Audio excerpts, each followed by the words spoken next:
Motor Club Sim Championship powered by Grid Finder. It's round 4 of the championship, which means it's our 4th different car track combination of the season. This weekend, it is the turn of the bike sports around Oulton Park, and we see if anybody can stop Trafford King in his run of 6 consecutive race wins. My name is Chris Stevens. Alongside me, Chris Buxton. Chris, I'm very excited to see what happens tonight. Very interesting car track combo we have. You and me both, yes. I love Oulton Park. It is such an amazing circuit. I haven't driven it in real life. I haven't even driven it in its sim racing guise. But it is such a wonderful circuit. Very, very technical, very difficult circuit to get right. But when you do, it is magnificent. It's such a great feeling. But yes, who can stop Trafford King? Well, the only person so far has been Trafford King that's stopped him. But anything is possible. Very different type of car we have. Again, as we had Cadwell last time out, so that's quite a twisty circuit. But I mean, we've been to Croft and we've been to Silverstone previously, so very, very different types of circuit, very different types of car. Perhaps this will be the Achilles heel of young Mr. King. We will see, but judging by qualifying, not so far. But it's good to see. We've got John Power right up next to him. This was a battle I really looked forward to last time. Sadly, we didn't quite get to see that really play up. But it was Thruxton, not Cadwell. It was supposed to be Cadwell. It was we had to change it to Thruxton, didn't we? Last time out. So yeah, Thruxton, lots of right foot going on. One of the fastest circuits in the UK. Don't think you can quite say that about Oulton Park. Lots of twisty bits, lots of really technical sections where you've got to get the car set up just right to really get the most out of this circuit. And like you say, Chris, what a curious kind of car that we have this time. It's very, very different. Quite a downforce driven car. And they're really going to need it. They're going to need a very stable setup here to get the best out of Oulton Park. Yes, absolutely. The bike sports are very popular in the real world 750 Motor Club series. The bike sports being a sort of baby sports car powered by motorbike engine. So you can have any naturally aspirated series production 4-stroke motorcycle engine, and the chassis is usually provided by the likes of Radical, Spire, but we do get some own built cars in the real life series as well. And in 2024 they'll be enjoying 18% more track time with a 15-minute qualifying session and 2 25-minute races, and that includes a reverse grid sprint and a sort of feature second race as well that has a mandatory pit stop in it. None of that to worry about though in the Sim Championship. It's the same format that we've been running all season long. We will have 3 15-minute races. The first race grid set by qualifying, and that will be Trafford King on pole position once again, maintaining his 100% record in the season so far. In fact, let's take a look at the grid. So for the 4th consecutive time, it is Trafford King on pole position. John Power will be starting alongside him. Seems to be one of the few drivers that can match Trafford King on raw pace at the moment. Colin Cunniff starts in 3rd. So the top 3 in the championship, line astern on the grid. Adam Parsonage right up there in 4th place as well. Harvey Pullinger and Finley Tidmarsh on the 3rd row of the grid. Then Tom O'Farrell, a guest driver for this weekend, so he's not scoring points. And then James Madden joins him on the 4th row of the grid. Dan Jude and Steve Bentley complete the top 10. Then comes Ben Goodwin and Alex Hurren on the 6th row of the grid. Mark Crawford and Jensen Swift on row 7. Andrew Cooper and Will Hartley on row 8. And then we have Francis Twyman and Alex Forster on row 9, Keith Whitby and Peter Cornelius. That's the top 20. That's where points will be scored down to. Steve Boother and Pete Belsey on the 11th row of the grid. Daniel Marshall and Max Spooner on row 12. David Hudson and Andy Woodvine. Dave Heisman, Paul Jarvis, and then 2 reserve drivers joining us at the back of the grid. That's Jonathan Leeson and Jamie Peters-Ennis. And Chris, just looking at the championship standings as well, we said the top 3 in the standings, as we had at Thruxton as well. A lot of the key contenders starting right up at the front of the field. I think the difference this time, though, is that John Power is going to be starting right up at the front of the field, where, of course, at Thruxton, he didn't get to qualify, and so he had to start the first race from the back of the grid, work his way up into the top 10, benefit from the reverse grid to get himself back up at the front of the field. And we did see them briefly go toe-to-toe, John Power and Trafford King, in the 3rd and final race, but he made a mistake in that final race, and that allowed Trafford King a slightly easier result. So maybe today is the day where we could finally see them both going absolutely hammer and tongs together. I certainly hope so, because John Power, the greater the adversity, the better the result. It's incredible what we saw John do last time out at Thruxton. Absolutely superb. Really, really enjoyed it. And yeah, like I said, that's put him right into championship contention at the top, which obviously, as we said, Traffic King still has a bit of a stranglehold on it, but it's not an insurmountable amount. 18 points difference between Traffic King and Colin Cunniff at the moment.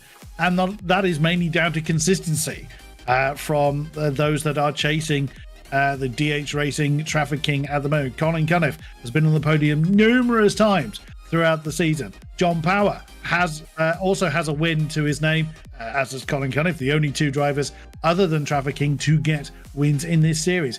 But then not too far further behind them, Harvey Pullinger. So has seen the podium once before, but lots of good results between then and now. Absolutely. So before we go to the grid for the first time tonight, we'll take a very quick break for our sponsors.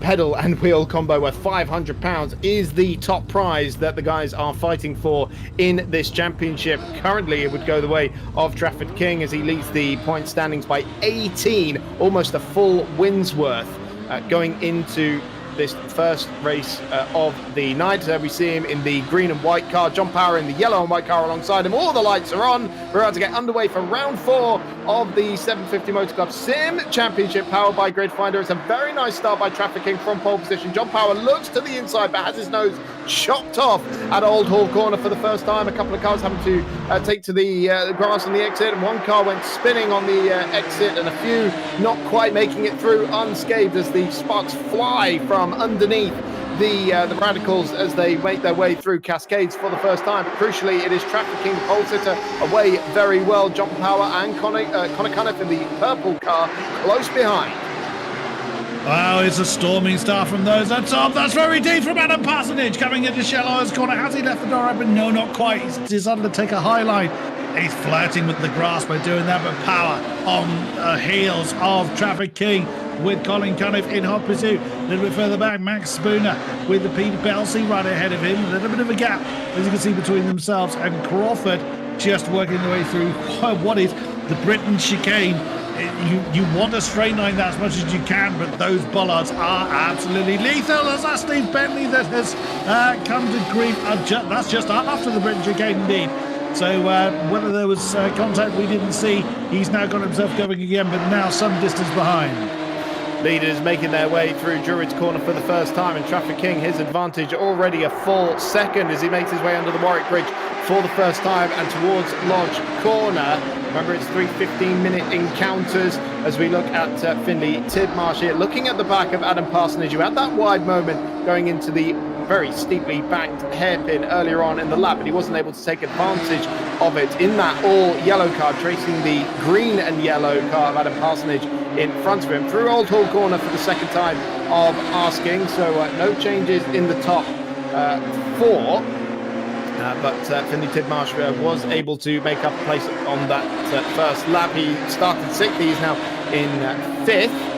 And looks like it was Harvey Pullinger, actually, who might have been the car that came to grief at the exit of Old Hall for the first time of asking, because he started 5th and he is down in 22nd at the moment. And Tidmarsh has gone through on Parsonage. Sorry, cut over you there, Chris. No, not at all, not at all. Well, that will be a problem from Adam Parsonage. And look at the gap back between Tidmarsh and Parsonage. So he must have made a mistake somewhere at Shellow's corner that has set him down. And that's actually James Madden, that has just lost the position. It doesn't help that there are a lot of cars with a similar colour, but that is the nature of the beast. I love that green and yellow colour scheme we're seeing from James Madden and also Adam Parsonage just up above. Now people getting into the swing of things a little bit, beginning to rely on the car, which can be a little bit difficult. They feel quite clumsy at slower speeds, these bike sport cars. But when they are up to speed, the aerodynamics, which is obviously exactly how the body is designed, is really coming good. But you've got to then rely on it, which you can't do in the slower bits, and you need to in the faster bits. But once again, exactly as you say, Chris, Traffic King just stretching his legs up front. You can see when the tower goes purple like that, that is people setting their personal best, which of course now we are properly getting these cars up and running in anger. So Traffic King leading the way, John Power second, Colin Cunniff rounding up the top three. Very nice start indeed. Finley Tidmarsh, having taken that fourth place, is now setting his sights on the last spot on the podium, as he's only 3/4 of a second away from Colin Cunniff. As we look at this battle a little bit further back, Dan Jude, who started inside the top 10, down in 16th place here in that silver and red car. So a very difficult start to the race for him. But if he can work his way back into the top 10, then he would be benefiting from the reverse grid, as we've got an onboard with Keith Whitby, who's the orange car just beside him. And on the inside here is Dan Jude, making a lovely move there on Pete Belsey through the Shell Oils hairpin. And by the time they get to Britain's, he's pulled the car length on the car behind. So that is Dan Jude now up into 14th place. And we might have lost the car in front of them as well, because I could have sworn he was in 16th place just a moment ago. But lovely on board we got to see there from Keith Whitby on the split screen. He's looking at the back of Belsey as well for 15th place, as Dan Jude here makes his way through Knickerbroken into one of my favourite corners in the whole of the UK, really. Jensen Swift here making a move on the that's Jensen Swift getting passed, by Jamie Peters-Ennis, who, remember, was a guest driver, didn't get to qualify, so he started 30th and last. We've got capacity grids all the way through this season, in fact. And just looking at the timing tower on the left-hand side, it looks like James Madden has had drama or some sort of excursion on this lap, because he's dropped now to 10th place. So Tom O'Farrell and Alex Forster have both made their way through. That's 8th, 9th and 10th. I think the car you were expecting to be in that top section, whilst you were talking, there was actually Jamie Peters-Ennis, and he made his way all the way up to 14th. He'd had a storming start in the first few laps, but sadly has had an incident that has put him down into 25th position. We now watch Daniel Marshall in his four-way battle with Pete Belsey, Keith Whitby, and right behind him Ben Goodwin, just coming through towards Shell Isle corner. You heard Daniel there just having to left out on the throttle. He had I'd say too much pace, more momentum than he could realistically use as the tail has let go. Now, easily done. They do have a lot of torque, these bike engine cars, but obviously we couldn't see if there was a little bit of impact between himself and Ben Goodwin. But either way, that has cost in that position. Daniel Marsh just going to have to regain that momentum and put that attack on all over again. Certainly will. This is the battle for second place that is closing up nicely. So we talked about Adam Parsonage and Finley Tidmarsh maybe closing up on Colin Cunniff. That gap has very much extended as we're approaching half-race distance now, with 8.5 minutes left on the clock. Traffic King, unsurprisingly, setting the fastest lap of the race. There's an extra bonus point for that, remember. But for second place, it is not decided. Only 3/4 of a second separate the yellow and white car of John Power, who's one of only two drivers to have beaten Traffic King to a win so far this season, and Colin Cunniff in the purple and white car is the other one. They shared honours at the opening round of the season in races 2 and 3 at Silverstone back in the MR2s. Since then, it has been Traffic King always. Keith Whitby has a big moment on the exit of Old Hall, and coming under big pressure now on the grass on the way into Cascades was Dan Marshall. It was one-man conga line going on there for Daniel Marshall, but Manages to get it back collected again. Here we have Alex Hurren on the back of Finley Tidmarsh. We saw Finley closer to the top of the top 5 earlier on, but now finds himself in a battle with Alex Hurren. Oh, that didn't look comfortable there for Finley Tidmarsh's car, not wanting to turn in. A little bit of understeer, just washed out there. Coming through Hislop, now through Knickerbrook, up and over Clay Hill. I know exactly what you mean by that being a fantastic sequence of corners. Absolutely superb. Past Water Tower into Druids. Again, just getting the car to stick. You see Alex Hurren taking a bit more of a cautious line there through Druids. Not quite as much at ease with the car as Finley was at that particular point, so that's cost him about 2 or 3 tenths of a second. Through Lodge Corner, very easy to overcook that and end up into the grass. You lose so much momentum through Deerleap and over the line once again. And now Alex Hurren's actually caught back up with Finley Tidmarsh. So these two drivers comfortable in different parts of the circuit, but keeping themselves in touch with that battle for 5th place. Yeah, fifth and sixth being disputed there. Rather unenviable position here of commentating on 2 all-yellow cars with drivers wearing yellow helmets. So luckily we've still got this battle for 2nd place brewing here as Colin Cunniff looks for a way past John Power. Remember, John Power, the racer in his 60s, the former rally driver and Formula Ford racer back in the day. Colin Cunniff, a little bit more recent experience under his 2 races under his belt in the Alfa Romeo Championship in 2021, and has a lot of on-off experience with Grand Prix 2.